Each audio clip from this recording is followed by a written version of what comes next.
বহুত আনন্দিত হ'ল মনত এনেকৈ এটা আনন্দ জাগিছে যিটো মুখেৰে ক'ব নোৱাৰি। কাৰণ আমি ভাৰতবৰ্ষৰ ৭৫ বছৰ স্বাধীন হোৱাৰ পিছত প্ৰথমবাৰৰ কাৰণে এইবাৰ অকল আদিবাসী নহয় ST জনগোষ্ঠী হিচাপে আমি পাবলৈ সক্ষম হৈছোঁ। আৰু এইটো এটা প্ৰমাণ কৰে যে নিশ্চয়কৈ ভাৰতৰ প্ৰধানমন্ত্ৰী ডাঙৰীয়াই নৰেন্দ্ৰ মোদীজীয়ে যে পিছপৰা আমাৰ সাধাৰণ লোককো যে এটা ডাঙৰ ভাৰতবৰ্ষৰ নিচিনা প্ৰথম নাগৰিক হিচাপে পদবী উঠাই লৈ যাব পাৰে বা চান্স দিব পাৰে, এইটো বহুত ডাঙৰ কথা। তাৰ কাৰণে বিজেপিৰ আমাৰ কেন্দ্ৰীয় সমিতিৰ নাড্ডাজীকো মই ধন্যবাদ জ্ঞাপন কৰিছোঁ, অমিত শ্বাহ যি আছে তাকেও ধন্যবাদ জ্ঞাপন কৰিছোঁ। তাৰপিছত আমাৰ অসমৰ হৈ সন্মানীয় আমাৰ মুখ্যমন্ত্ৰী ডক্টৰ হিমন্ত বিশ্ব দেৱক আমি এইবাৰ বহুত মানে ধন্যবাদ জ্ঞাপন কৰিছোঁ। এইকাৰণে ছাৰে মানে বহুত লিড লৈছে তাৰ কাৰণে কি কৰিব লাগে বুলি। আকৌ আমাৰ ভৱেশ কলিতাজী, আকৌ আমাৰ BTR প্ৰমোদ বড়ো ডাঙৰীয়া। গতিকে এইবাৰ প্ৰথমবাৰৰ কাৰণে মই মনত বেছিকৈ আনন্দিত হৈছোঁ যে ৰাইজৰ হৈ প্ৰথমবাৰৰ বাবে ৰাষ্ট্ৰপতি প্ৰাৰ্থী এজনক ভোট দিব পাৰিছোঁ। এইটো বহুত আনন্দৰ কথা। তা এই আনন্দটো যাতে আমি ৰাইজক অলপ বিলাই দিব পাৰোঁ, ৰাইজক যাতে আমি জনাই দিব পাৰোঁ যে ভাৰতবৰ্ষৰ এতিয়া জাতি গোষ্ঠীৰ বা কোনো ধৰ্মাৱলম্বীৰ তেনেকুৱা ভেদাভেদ নাই, এইটোৱে প্ৰমাণ কৰিছে। গতিকে আমি আশাবাদী নিশ্চয় ভাৰতবৰ্ষত যদি তেনেকুৱা ধৰণৰ আমাৰ চিন্তাৰ ধাৰণা যদি থাকে, নিশ্চয় ভাৰতৰ বিভিন্ন জাতি জনগোষ্ঠী সমিল মিলে একেলগে আমি ভাৰতৰ গৌৰৱৰ কাৰণে আমি কাম কৰিব পাৰিম বা আমি আমাৰ দেশটো উন্নতি পথলৈ লৈ যাব পাৰিম। গতিকে এই সন্ধিক্ষণত মই আকৌ আমাৰ ভাৰতৰ প্ৰধানমন্ত্ৰী ডাঙৰীয়াকে মই থেংকছ দিছোঁ।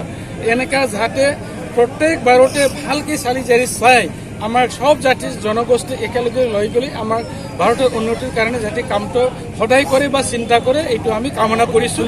আৰু বহুত আনন্দিত আৰু সঁচাকৈ মনৰ পৰা, বিশেষকৈ আমাৰ JP নাড্ডা ডাঙৰীয়া, আমাৰ প্ৰধানমন্ত্ৰী ভাৰতৰ প্ৰধানমন্ত্ৰী নৰেন্দ্ৰ মোদী ডাঙৰীয়া, আমাৰ গৃহমন্ত্ৰী অমিত শ্বাহ ডাঙৰীয়া প্ৰমুখ্যে, আমাৰ অসমত আমাৰ মাননীয় মুখ্যমন্ত্ৰী ডক্টৰ হিমন্ত বিশ্ব শৰ্মা ডাঙৰীয়া, আমাৰ বিজেপিৰ সভাপতি ৰাজ্যিক সভাপতি ভৱেশ কলিতা ডাঙৰীয়া, আমাৰ BTR প্ৰধান প্ৰমোদ বড়ো ডাঙৰীয়া প্ৰমুখ্যে, আমাৰ সকলো ইয়াত যি BTR অঞ্চলত যিমান MLA সকল আছিল, বিধায়কসকল আছিল, সকলোকে মনৰ পৰা অন্তৰৰ পৰা আৰু লগতে গোটেই ভাৰতবৰ্ষত যিসকলে আমাৰ দ্ৰৌপদী মুৰ্মুৰ হৈ তেখেতসকলে নিৰ্বাচন বা ইলেকশ্যন বা তেখেতক ছাপৰ্ট দিছে, সমৰ্থন দিছে, সকলোকে আমাৰ অন্তৰৰ পৰা আমি ধন্যবাদ জ্ঞাপন কৰিব বিচাৰিছোঁ যে আপোনালোকে যিটো অসম্ভৱ বিষয়ক আপোনালোকে সম্ভৱ কৰি পেলাইছে, এটা ইম্পচিবল বিষয়ক আপোনালোকে পচিবল কৰি পেলাইছে।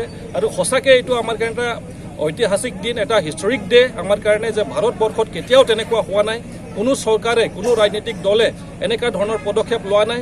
কিন্তু আমি নথৌ আনন্দিত আৰু উৎফুল্লিত যে আজিৰ তাৰিখত আমি চাবলৈ পালোঁ যে ভাৰতবৰ্ষৰ মানে 15th মানে প্ৰেচিডেণ্ট বা ৰাষ্ট্ৰপতি, যিটো আমি ভাৰতবৰ্ষৰ প্ৰেচিডেণ্ট অফ ইণ্ডিয়া আমি এটা মানে ট্ৰাইবেল জনগোষ্ঠীৰ পৰা বা আদিবাসী জনগোষ্ঠীৰ পৰা পাবলৈ আমি যে সক্ষম হ'লোঁ, সঁচাকৈ এটা গৌৰৱৰ কথা।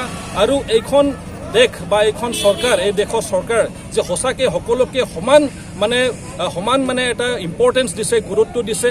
আৰু সঁচাকৈ যে ইয়াত জাষ্টিছ আছে, ইয়াত যে ইকুৱেলিটিৰ কথা যিটো কোৱা হয়, সেইটো প্ৰেক্টিকেল ৰূপত যে সঁচাকৈ এইখন চৰকাৰে সঁচাকৈ সেইটো এনচিয়ৰ কৰি আছে, সেইখন কথা আজি মানে স্পষ্টভাৱে জল পট হৈ গ'ল যে এনেকুৱা ভাল চৰকাৰ আমি আগত কেতিয়াও দেখা নাই আৰু ভৱিষ্যতত কি হ'ব নাজানো। কিন্তু বৰ্তমানৰ যি চৰকাৰ, তেখেতক আমি সঁচাকৈ মন অন্তৰৰ পৰা আমি ধন্যবাদ জ্ঞাপন কৰিব বিচাৰিছোঁ।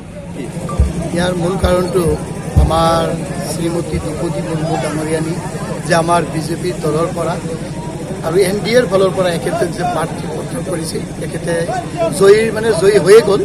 এই জয়ীৰ কাৰণে আজি আমাৰ এখেতে আমাৰ আদিবাসী সম্প্ৰদায়ৰ পৰা যে উৰিষ্যা পৰা বিলং কৰে, তো আমাৰ এইকাৰণে গৰ্বৰ কথা, যেহেতু আমাৰ এই অঞ্চলটো আমি সব জাতি জনগোষ্ঠী আমাৰ আদিবাসী ভাইসকলৰ লগত আমি মিলি পেলাই আমি চলি আছোঁ।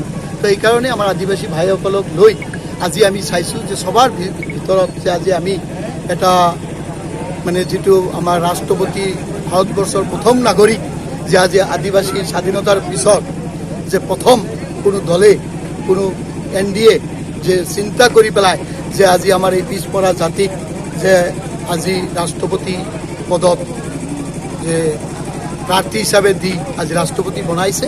সেইকাৰণে আমি আমাৰ ফালৰ পৰা, আমাৰ কোকৰাঝাৰ জিলা বিজেপিৰ ফালৰ পৰা আমি অভিনন্দন জনালোঁ আৰু আমি শুভেচ্ছাও যাচিছোঁ। আৰু আমি গোটেই ৰাইজৰ মাজত আমি চাইছোঁ যে এটা উৎসাহ আনন্দ আছে। সেইকাৰণে আমি চবেই মিলি সব জাগাত আমি আজি শ্ৰীৰামপুৰৰ পৰা আৰম্ভ কৰিছোঁ, যাতে আমি চব মিলি পেলাই আমাৰ যে এটা ইমান ডাঙৰ মহত্বপূৰ্ণ দিন, এই দিনৰ আনন্দ যাতে উপভোগ কৰিব পাৰোঁ, এইখিনি উদ্দেশ্য লৈ আৰু আমি আমাৰ যি পিছপৰা জাতিৰ পৰা যে ৰাষ্ট্ৰপতি আমি পাইছোঁ, আমি আনন্দিত হৈছোঁ যে আজি আমাৰ এই অঞ্চলত ইমান আদিবাসী ভাইসকলে মুৰ্মু টাইটেল আমাৰ ইয়াত বহুত আছে। তো আমাৰ গৰ্ব হয় যে আমি আমাৰ লগত থকা আমাৰ বিজেপিৰ কৰ্মকৰ্তাই হওক, আমাৰ বন্ধু বান্ধৱ ইমান মুৰ্মু আছে, আজি আমি ৰাষ্ট্ৰপতি পাই আমি আনন্দ